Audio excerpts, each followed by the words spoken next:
New Thought Media Network. We are a global broadcast network of positive music, media, and entertainment, inspiring humanity's evolution along the journey of enlightenment and creating a world of love, peace, empowerment, and prosperity for all. New Thought Media Network. Positively inspiring.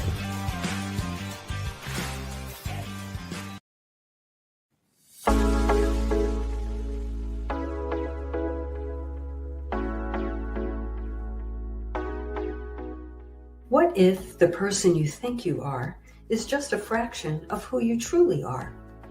What if years of conditioning and surviving in a challenging world have left you clinging to strategies and beliefs that mask your truest nature? I'm Catherine Duca, psychotherapist and self-esteem coach, and you're listening to Who Do You Think You Are?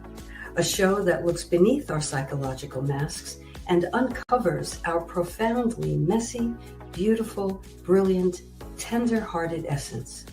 Join me as we go in search of the hidden power of our true selves. I'm so glad you're here.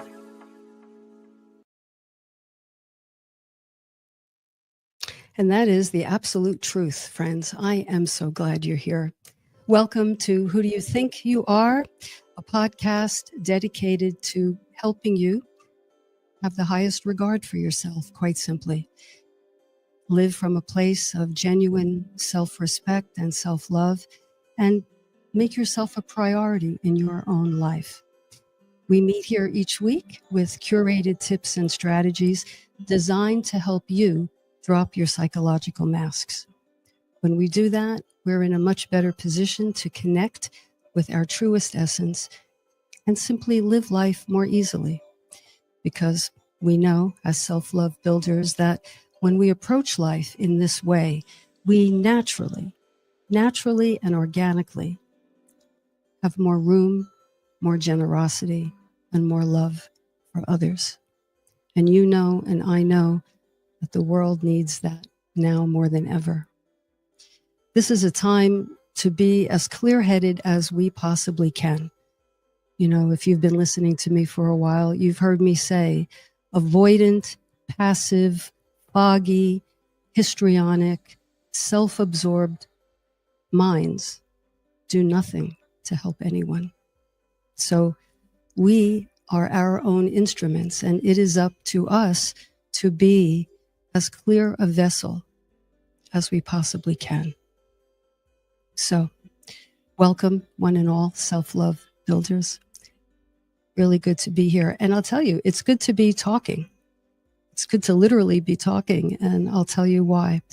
You may have noticed that I wasn't on live last week. I had taken myself on a mini retreat, and that's what I want to be sharing with you tonight, how that went for me.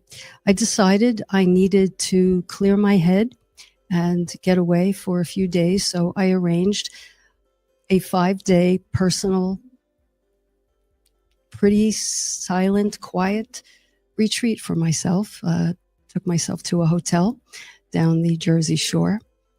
Those of you who might be familiar with the New Jersey Shore know what a fantastic place it is, especially this time of year. It's not crowded, and it's a great atmosphere for contemplation. And contemplate, I did. I got there. I got myself, all situated. I brought a bunch of reading material that had been piling up on my nightstand since the holidays. I brought my journal, and I was all set to really de-stress. And for the first few hours, that's pretty much what happened. I felt kind of a top layer of stress melt away. And I said, oh, I'm so glad I did this. This was really what I needed. And then about 12 hours in or so,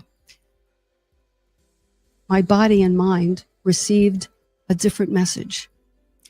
And if you've read my newsletter this morning, you already know that I began to feel kind of ill, actually. I began to feel as though I had the flu. Now, I could tell that I didn't have the flu at all, but I felt that kind of malaise and kind of achy. And I glanced in the mirror and I saw that I was actually pale. And I began to feel really down. Now, this was not what I was counting on, but I decided to go with it. I thought to myself, okay, this is all part of the process. I'm not here to steer anything. I'm here to allow whatever needs to come up to come up. And in pretty short order, I could tell that I was in a period of detox. And I thought to myself, okay, this is the detoxification portion of my retreat. And as this wave washed over me, this wave of, I call it an emotional flu, as it washed over me, I began to understand every part of this wave. It just became clearer. I think because I had removed one layer of stress, the stress of having to keep appointments and look at my watch and the commitments, we all have to keep. That was absent. And so what came up, like one of those cafeteria trays, you take the first tray and then the next tray comes up, you take that tray and the next tray comes up until there are no more trays. Well, what came up for me was all the ways in which, despite my work and despite, what I share with you, I could tell that I got myself into some trouble. I realized all the yeses I said, which resulted in me overextending myself. I realized the projects, the too many projects that I took on all at the same time, too much. The commitments I made that I didn't really think through properly enough to understand how much bandwidth that would take. And so all of these, what shall I call them, machinations, steps, the things I did to myself unwittingly to place myself in that stressful situation were now all coming back and all washing over me. And as I said, I was initially disappointed because I really wanted this retreat to, work for me and get the most from it. But I went with it. And by the next day, I think things turned around. Not because I did anything. What I did was I allowed the wave. And after it passed over me, this clarity came of how I got myself here. And then I caught up to myself. And then I was in pretty good standing. Now, on this retreat, I elected to do very little talking. That was the whole idea. It was, in essence, a personal, silent retreat. So I did very little talking. I mean, I went out for meals, and of course I had to order the meals, and please and thank you. But other than that, with one exception, near the end of my retreat time, I met up with a person whom I hadn't yet met in person, but knew over corresponding through messaging. So with that brief exception, I was in silence. And I have to say, it was, once I got over my emotional flu, it was really quite wonderful for me. It was actually expansive.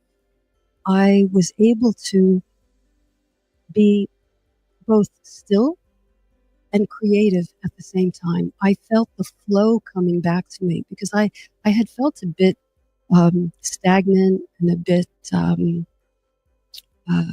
use the word impacted. When you're severely clogged and something should be flowing and it isn't. That's how I felt before I left. And so I felt that energy, that flow energy begin to come back to me.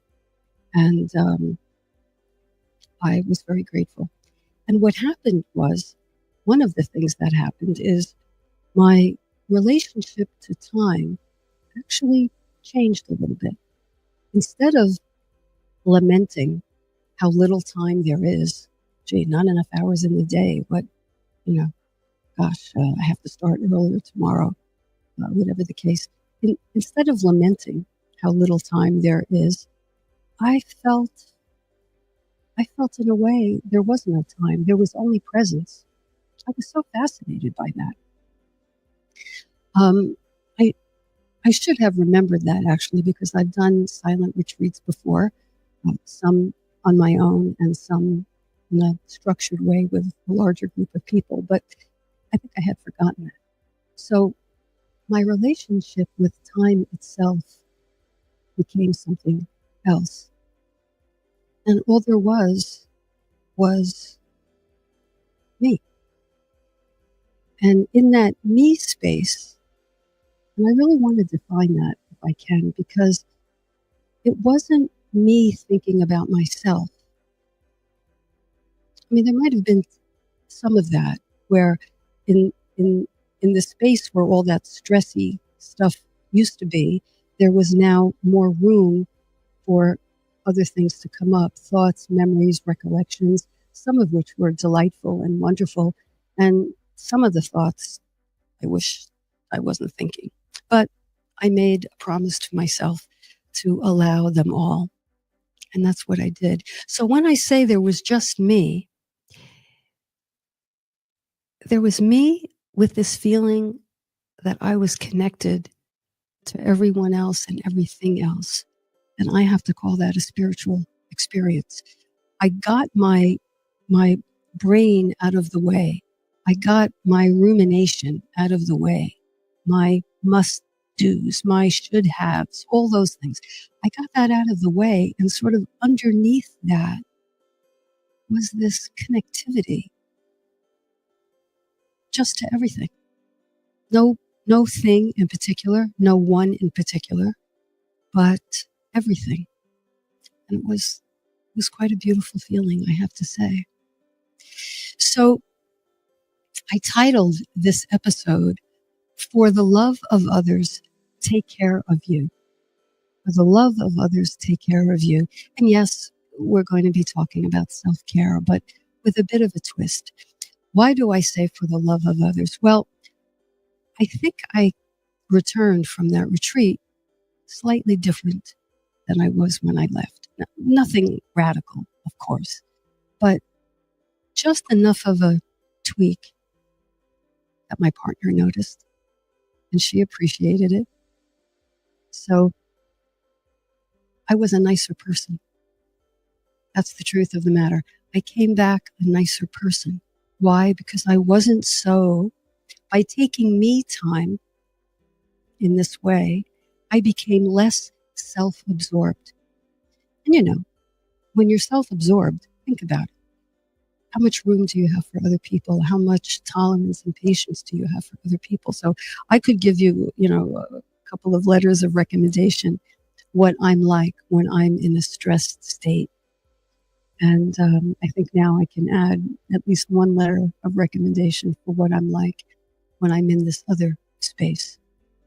So self-care is not just something we do for our own benefit, though, of course, we are the primary beneficiary.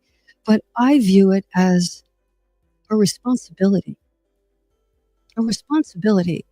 And in fact, I would call it a sacred obligation for the people who are in our orbit, for the people who cross our path.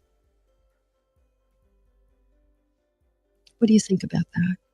That when we take care of ourselves, by extension, we just have more bandwidth and more patience and more empathy for other people. And that, I found, doesn't require effort. That just is a natural sort of side effect of tending to ourselves. So, is self-care selfish? I hear that every day. Oh gosh, it's selfish. How can I take time away from the people in my family or, my workplace? Isn't it selfish? Isn't it self-centered? Well, I think at core it is self-centered, but self-centeredness gets a, bad reputation. We must be centered. We must be grounded. Think about it. If we're not grounded in who we are, in our values, if we're not grounded in self-awareness and self-honesty and self-respect, if we're not grounded there and anchored there, what happens? A wind comes along, a circumstance, an argument, some tension, a disagreement, a problem, a challenge. That comes along and we find ourselves untethered and uprooted. And when that happens, and I know I've experienced this and I bet you have too, we become at the mercy. We are at the effect of those circumstances. And then we're like, pick your analogy. We're like a tree that doesn't bend. It snaps. We are, we're a battery with no lines. I mean, think about it. And then we kind of get into this situation where we are, I call it bone on bone with ourselves. There's nothing to lubricate our feeling of generosity. We go into kind of a crisis state, maybe lowercase c, but nevertheless, a state where we're not our best selves. So think about that. I think I noticed some people joining us in the chat. I'd love to say hello. Leandra, welcome all the way from Knoxville. It's good to be back. It's good to be back. Patricia, welcome. You're all ears. Okay, I love that. I love that.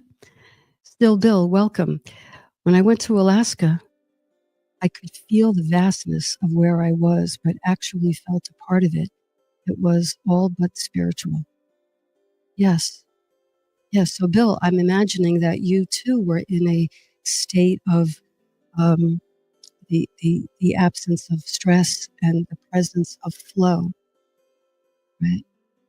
And of course, the landscape of Alaska lends itself to the vastness. But I know people who have been in Alaska, who've been at the Grand Canyon, who've been to the Seven Wonders, and they could not avail themselves of the beauty, of the limitless beauty and vastness, because inside, knotted up.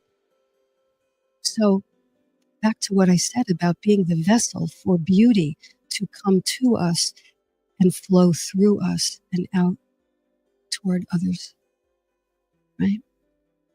Bill, that's beautiful. Keep us abreast of all your travels. Dawn, welcome. For me, a time of introspection is an important part of a retreat. Yeah, that's the whole thing I found, introspection. And I don't know about you, Dawn, but I did not have any agenda. I didn't know. I was just there because I have learned, and I'm still learning and deepening, but I've learned to trust the process. I know that I was in a safe place, and I know that I could let myself go and just surrender and give myself over to whatever was going to surface. And I knew that I would be okay, even in the midst of my emotional flu. So yes, introspection. Patricia, agree wholeheartedly. It's generous to get our own house in order. It's hard work, but everyone benefits, especially those we love. Yeah, it's generous to get our own house in order. Patricia, you beat me to it because I have in my notes, I wanted to say that self-care is one of those things we do.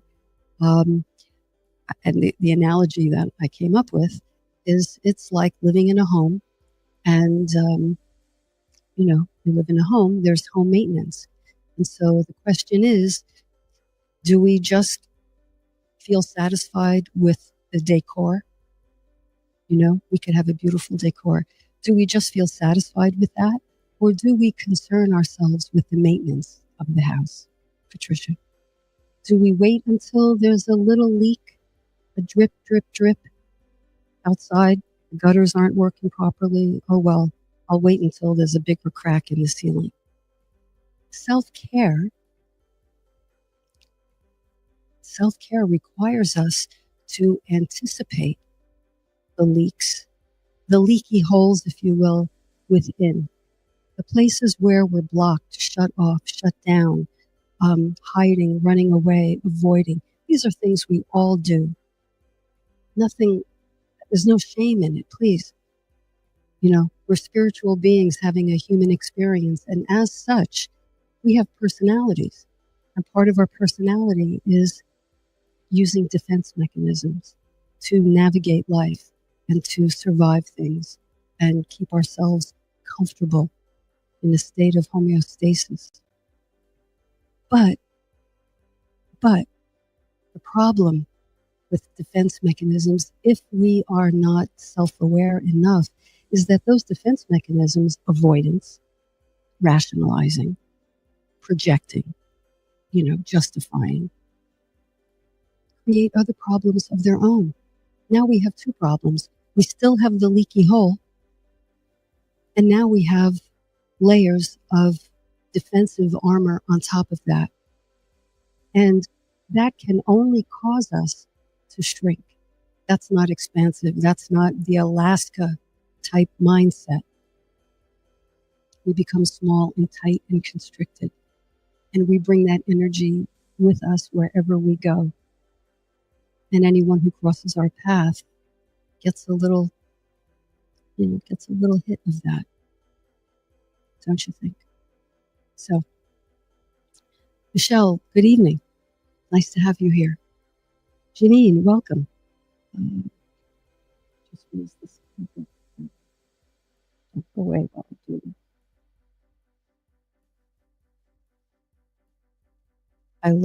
There we go. Depletion honors no one, helps no one. Oh, Janine, absolutely. Have you figured out how to avoid getting there in the first place? Well, that is the question, isn't it? First of all, depletion honors no one.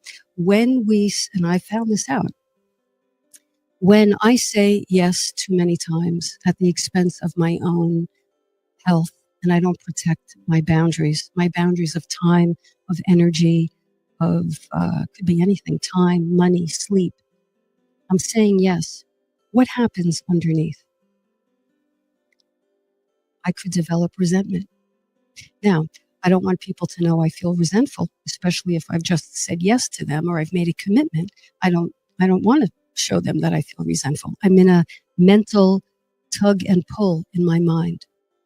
But resentment is what is inevitable when we overextend ourselves. And so where does that resentment go? It never, ever evaporates. It only takes another form somewhere within. It comes out sideways. It comes, you've heard the expression, then you have to come home and kick the dog. Your boss yells at you, you yell at your partner yells back at you, you cut somebody off on the road, you have no place to put it, you come home and kick the dog because it has to go someplace. And if it doesn't manifest itself in an outward behavior, then it's going to manifest in an internal behavior beyond resentment. And that's where anger held inward, turned in on the self, becomes what? Depression. Becomes depression. So, Janine, the $1 million question, having gone this far with myself, being out of balance for too long and too far and too long, I take this lesson very seriously, and I'm not eager to repeat it. So I come back to myself, and there's a big note to self. First of all, pump the brakes on all my yeses. Okay. And get more comfortable saying no, getting more comfortable saying, I'd love to, but I'm not able to do it right now wholeheartedly. I'll be glad to revisit this. So in essence, saying no, protecting my boundaries, recognizing, bringing this retreat experience with me to know that if I keep doing that, sliver by sliver by sliver, I'm going to end up back where I was. So it's recognizing the signs. So I look at it mentally as installing kind of a yellow blinker in my mindset.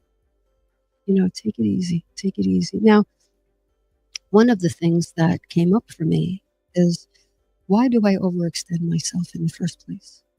Now, there could be several answers to that, but I'll tell you one of them is not pure altruism. I mean, there is that.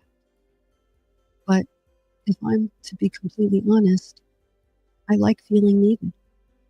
There probably isn't a therapist on the planet, I don't think, who doesn't come from that place of liking to feel, liking to be needed, need to be needed. But, we all have to check ourselves. We all have to weigh that out against the cost. So looking at our deep, deep, deep motivation for why we do anything and everything, you've heard me say this before, is really the key to not letting things pile up.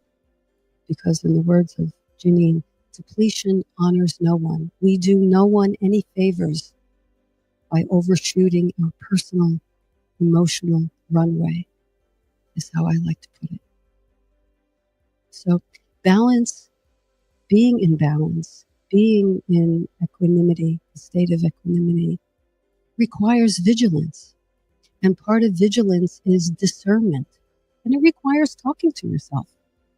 We have to talk to ourselves. We have to have inner dialogue. We have to question ourselves. And if you're not used to doing that, it can seem tedious. It can seem, I don't know. I'm searching for words because I've actually grown accustomed to doing that, and I actually love doing that. But I think that it can feel not genuine, or like, what do you mean talk to yourself? Yeah, talk to yourself. Why am I doing this? What's the question under the question that I'm asking?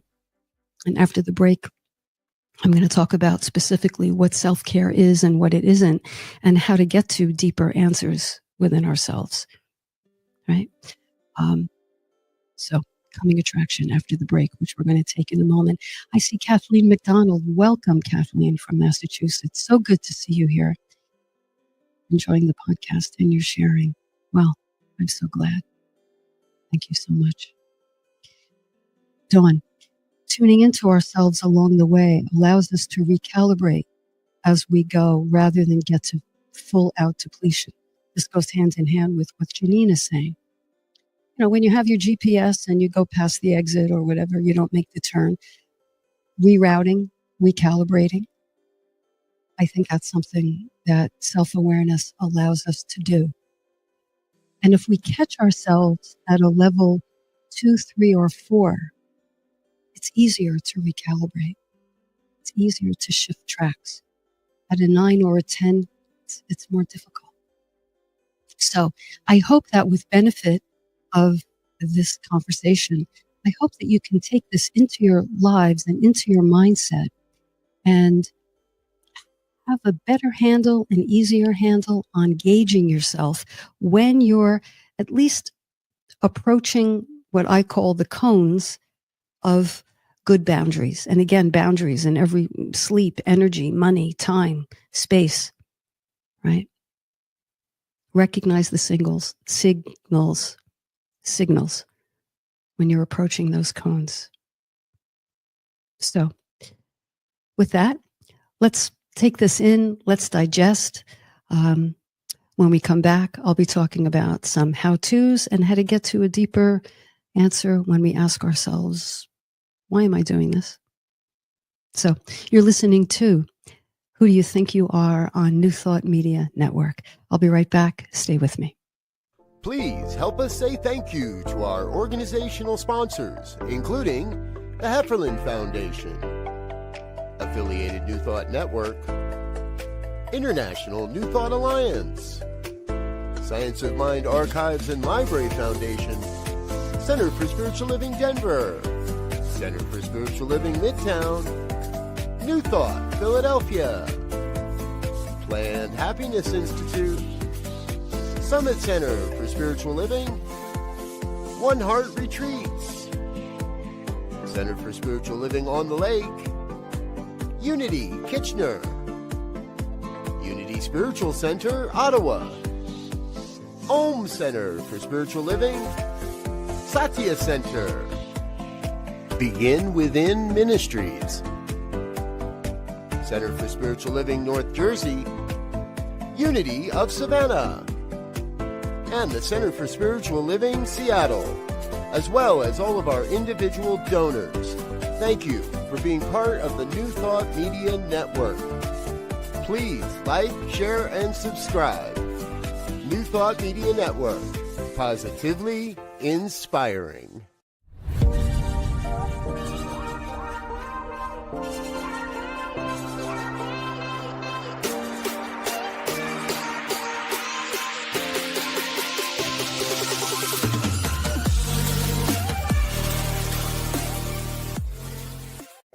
Welcome to Science of Mind Archives, your gateway to spiritual wisdom.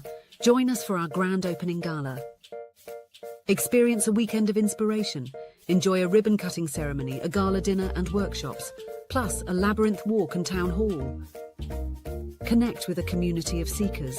Explore spiritual teachings and resources. Find your path to personal growth. Join us from April 24th to 27th. Lodging options are still available. Visit our website www.scienceofmindarchives.com for more details. Please RSVP by March 15th. Featuring Reverend Jesse Jennings, musical inspirations with Karen Drucker, and the spirit of Ernest Holmes. Come celebrate our new home at Unity Village, Lee's Summit, Missouri, and please visit www.scienceofmindarchives.com.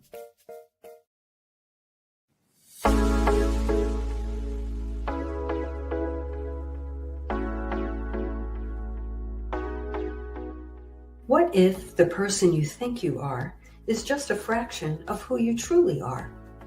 What if years of conditioning and surviving in a challenging world have left you clinging to strategies and beliefs that mask your truest nature? I'm Catherine Duca, psychotherapist and self-esteem coach, and you're listening to Who Do You Think You Are? A show that looks beneath our psychological masks and uncovers our profoundly messy, beautiful, brilliant, tender-hearted essence. Join me as we go in search of the hidden power of our true selves. I'm so glad you're here.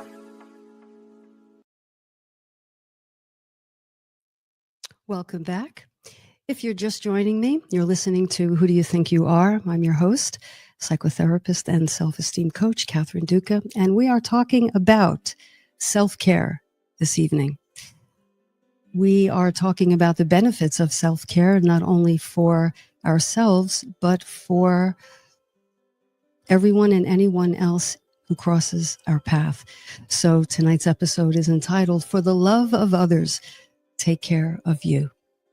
So before the break, we were talking about this analogy that I believe Patricia brought up, which is like a house. Taking care of a house. It's not about, or it isn't just about how beautiful the house is, what the, accoutrements are of the house, but about the structural integrity of the house. And like a house, like a home, we have to watch our own structural integrity. So, let's talk about Instagram. Let's talk about the cliche that self-care has become, right? We can't go anywhere without hearing self-care touted. And sometimes when people are talking about self-care, they're maybe on a vacation, which is fine. Maybe they're drinking a $12, I don't know, Starbucks something or other. Nothing wrong with that. Maybe they're pictured with, a scented candle or a diffuser. Self-care, a night on the town. I deserve it. I worked hard. Self-care. I'm going to eat this thing that I'm telling myself I really don't want to eat because I don't feel well, but I worked hard all week. I deserve this reward. Self-care. Not exactly. Not exactly. When we reward ourselves with the very thing we're trying to maybe let go of, whether that's alcohol or sugar or a toxic relationship, whatever the case, when we reward ourselves with that very thing, we're not tending to our overall health. And that is really what the meaning of self-care is. There's nothing wrong with these other things, but self-care is much deeper than that. Again, to paraphrase what we talked about in the opening of tonight's show, self-care has everything to do with self-awareness and self-honesty and doing right by ourselves, having our own back. Not in a way, this is not the me generation of, what decade was it? What decade was that? The me generation. Was that the 80s? Me. Tending to ourselves, taking care of our energy, working with our true desires is not me and only me. It's me with an understanding of my place in the world. It's me with a consciousness of connectivity with humanity. And when I say humanity, I mean, a global consciousness, and I mean a consciousness regarding the guy at 7-Eleven, who's checking out your, ringing up your quart of milk. Everyone. I remember Marianne Williamson, whom I very much admire. Years ago, she would say, you can update the lingo, but she would say, if you have a Rolodex, you have a ministry. And that's so true, because it extends far and wide, and it extends to the person right in front of us, the person online, the person trying to get in front of you at the Lincoln Tunnel. You get the idea. So, tending to ourselves in a deep way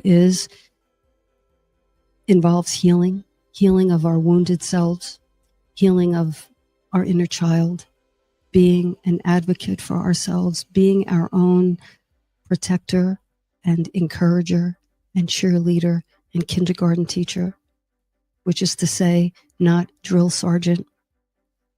Okay, there's a big difference between speaking to ourselves with the gentleness and maybe the melodic tone of a loving kindergarten teacher and the, spittle, spreading, barking of a drill sergeant. Nobody ever really made any changes. And if they, as a result of the inner drill sergeant, and if they did, those changes didn't last, because we can't shame ourselves into healing. Impossible. So I want to talk about how to talk to ourselves when we have an issue. I can't keep up with the chat, to tell you the truth. I'll try to get back to it. But I want to quickly go over, this is an example of a conversation I had just the other day. And frankly, it's a conversation I have almost every day. So someone was presenting a problem, and she said, in essence, why do I feel so low? Why do I feel so low? And I asked her, well, why do you feel so low? And she said, because I'm always exhausted. Now, if that's as far as her self-care inquiry went, then she might do things to unexhaust herself. She might, drink more coffee, something like that. And not that that's bad. She might exercise. Of course, that's not bad, but that's not the whole story. So why do I feel so low? Because I'm always exhausted. Why am I always exhausted? Because I'm not sleeping well. If she stopped there, she might take a sleeping agent. Nothing wrong with that, but go one question beyond that. I have a friend who says, you have to ask one more question. And she's so correct. So why am I not sleeping well? Because I stay up too late. Well, why do I stay up too late? I stay up too late because it's the only time I feel like I get to relax. And of course, the one more question. Why do I only feel like I can relax at night? The answer, because I don't set boundaries for myself during the day. Well, that's an example and a template of how the one more question thing works. So that underneath the top layer is the bottom most layer. Or I don't know if this is the bottom most, but it surely is near the bottom, because I don't set boundaries, because I give too much of myself. Why do I give too much of myself? Because I need to feel needed, because I feel better when I rescue people, because when I rescue people, I don't have to think about my own rescuing. And not that there's anything inherently wrong with that. And it's good to be helpful. It's good to be a hand up for people. Absolutely. 100%.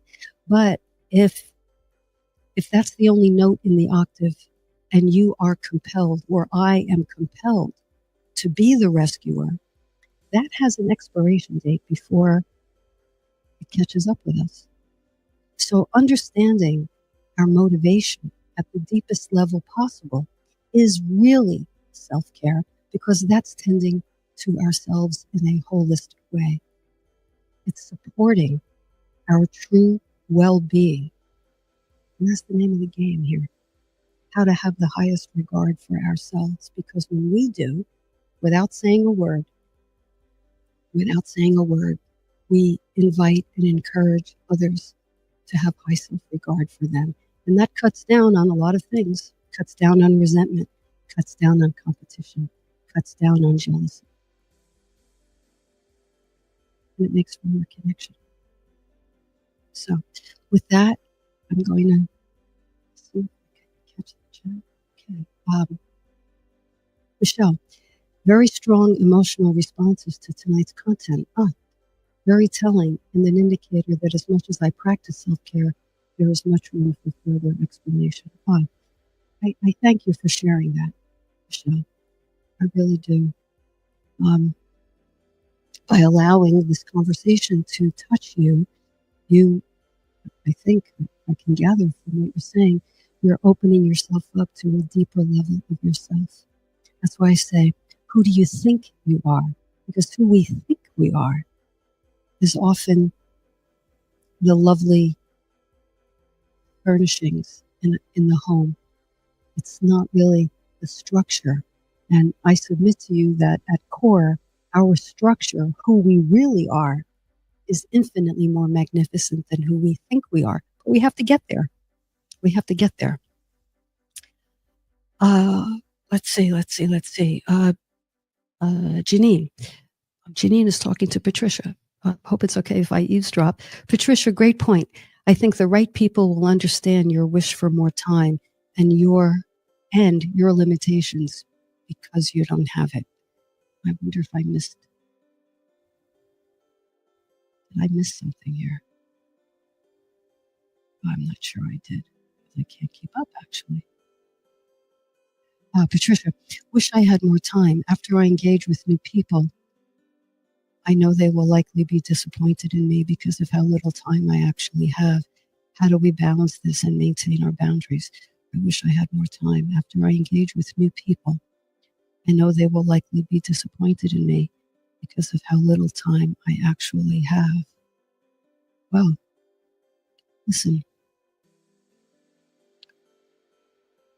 If we just think we have to be all things to all people, we're going to get boxed into a corner. Oh, it has happened to me many times and still happens. So how do we balance this and maintain our boundaries? We keep uppermost in our mind the consequences for when we don't. And then we find ourselves back at square zero anyway. So we can very politely say, listen, I wish I had more time, because that's the truth. I wish I had more time. I'd love to be able to do that, or go there, or accompany you, or drive you here. I'm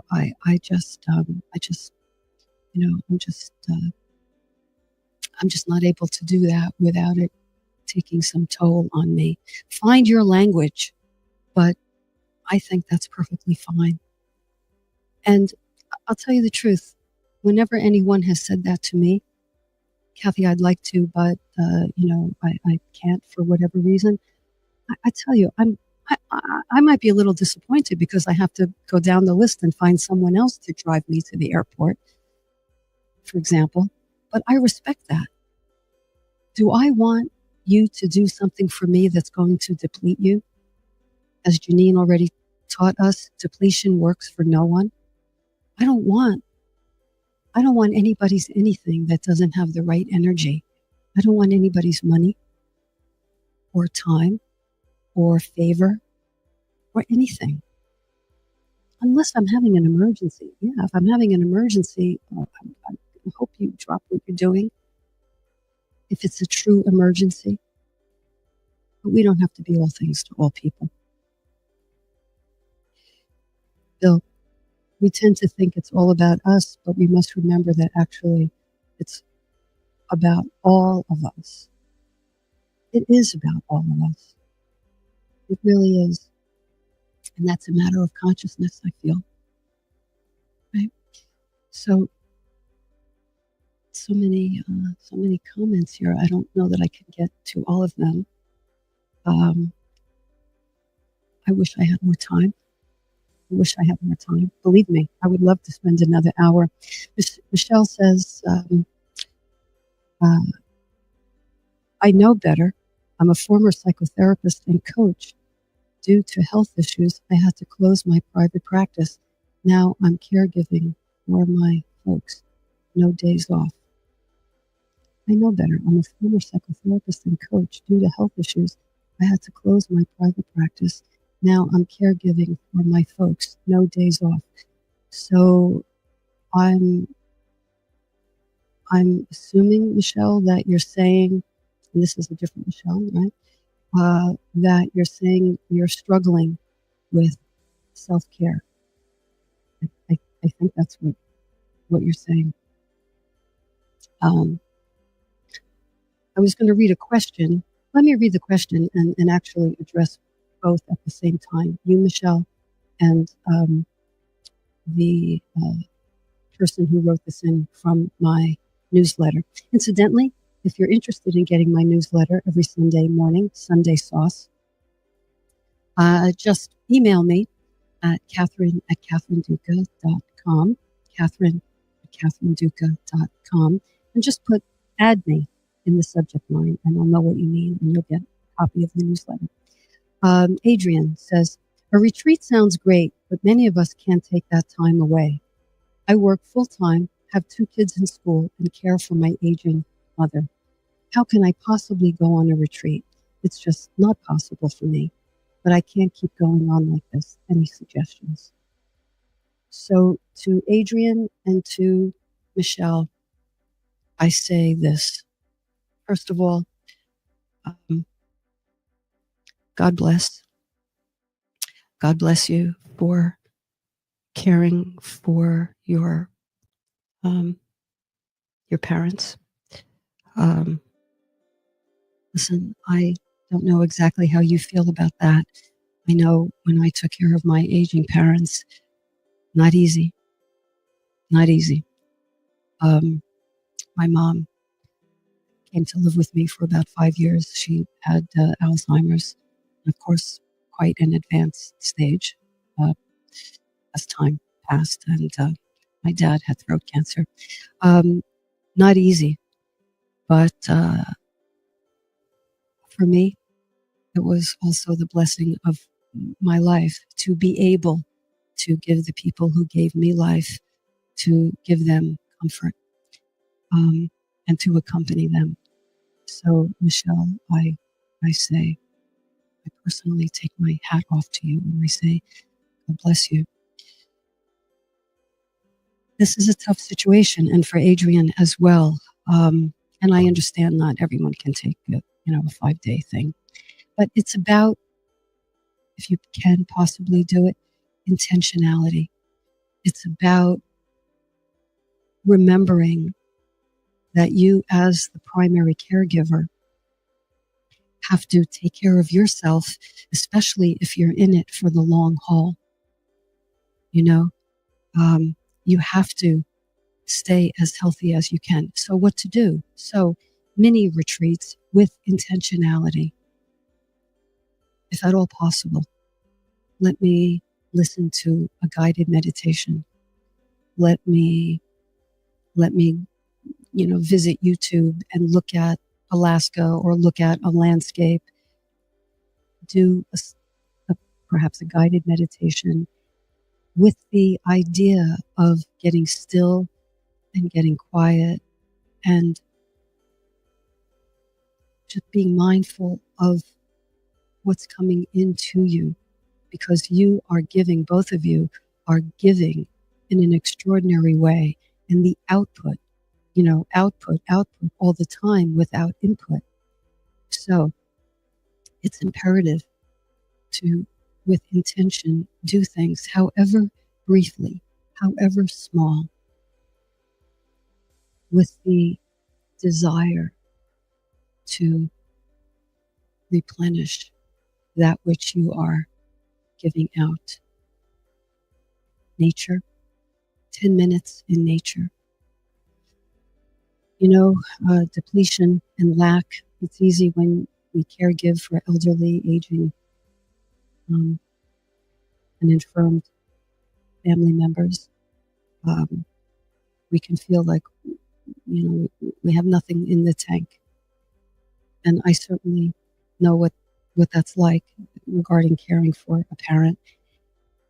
And I found it restorative, in many doses, to go outside and, I'll tell you the truth, like almost count the leaves on the trees. Look at the blades of grass. And you say, what the heck is that? I'm exhausted. I'm running around, doctor to doctor. It's stressful. I never know when the other shoe is going to fall with my loved one. What is going outside and counting the trees? Are you kidding me? I understand that. I understand that. I say, but try it. But try it with the motivation and the intention to look to being willing to be restored just a little bit, and look at the abundance in nature. Nature is unendingly wealthy. The grains of sand, the waves in the ocean, the blades of grass, the leaves on a tree, all those things. We have that same divine intelligence within us.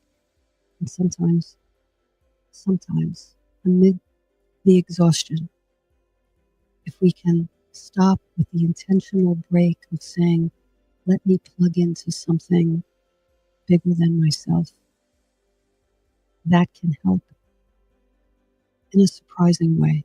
Is it a panacea? No. I would ask you and encourage you to congratulate yourself, and more than that, honor yourselves, Michelle and Adrian. Honor yourselves for what you're doing, and anyone else who is a caregiver for anyone. Such a noble thing, really. Such a selfless thing. But we have to try, or be willing to try and view ourselves as a vessel that needs replenishing, and nowhere better to do it. No better reminder than look at a newborn walk around and, wait for a baby in the stroller, or go into nature to look at the vastness of which we are a part. And listen, I just, right before my show, I really want you to hear me on this. I listened to the show right before mine, The Miracle of Prosperity with Reverend Jim Webb, who, in a pinch, because I understand his guest had technical difficulties, in a pinch, pulled in the incomparable producer of this show, Reverend Michael Mangus, as his special guest. And they talked about affirmative prayer. And friends, get a hold of that episode. It's parked right there on YouTube. You can listen to it any day or night. The Miracle of Prosperity. They talked about affirmative prayer and how to do it. And it was a wonderful crash course, because affirmative prayer will lift your spirits, literally, just by learning about what it is if you're not already familiar. Many of you who are tuned into this station already know about that, but many don't. And I didn't, and I had to learn it. And I'll tell you, it's a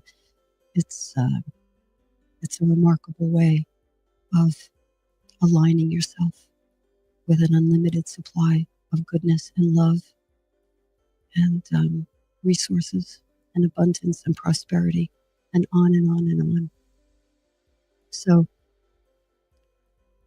I hope that was helpful to both of you. Thank you so much for sharing a bit of your story with us. And thank you to everyone in the chat. My apologies if I didn't get to your comments. I love every one of them, and I read them all when the show is over. Patricia, I wish I had more time. I really do. So friends, I'm going to ask the producer if I could do a 2-hour show. I don't know. I don't think he'll let me, but know that I want to, because you help me feel more accompanied on my journey. You help me feel more connected. And you're really the highlight of my week in so many ways. So I thank you. I think I saw a Lisa on here. Lisa, I saw you. You went by quickly. I want to say hello to you and thank you for joining. And thank you for staying up late with me. I'll be back next week. I don't know what I'll talk about. My clients always help me come up with the show content. So as Patricia said, all ears. I will be all ears for my clients for all the reasons that I want to be, but also because they help me do the show. So until then, take good care of yourselves. Get a good night's rest. And if you're troubled by that, do the questions and see what's at the bottom. And in a pinch, let go of whatever is troubling you tonight, knowing that it'll be there. It might not, but it may be there in the morning. And if it is, you'll address it fresh. For now, give yourself the gift of restorative sleep. I thank you, friends, self-love builders. Let's take care of ourselves, for ourselves, and for one another. Much love to you. You've been listening to Who Do You Think You Are on New Thought Media Network. Stay well, stay safe, and have a good night.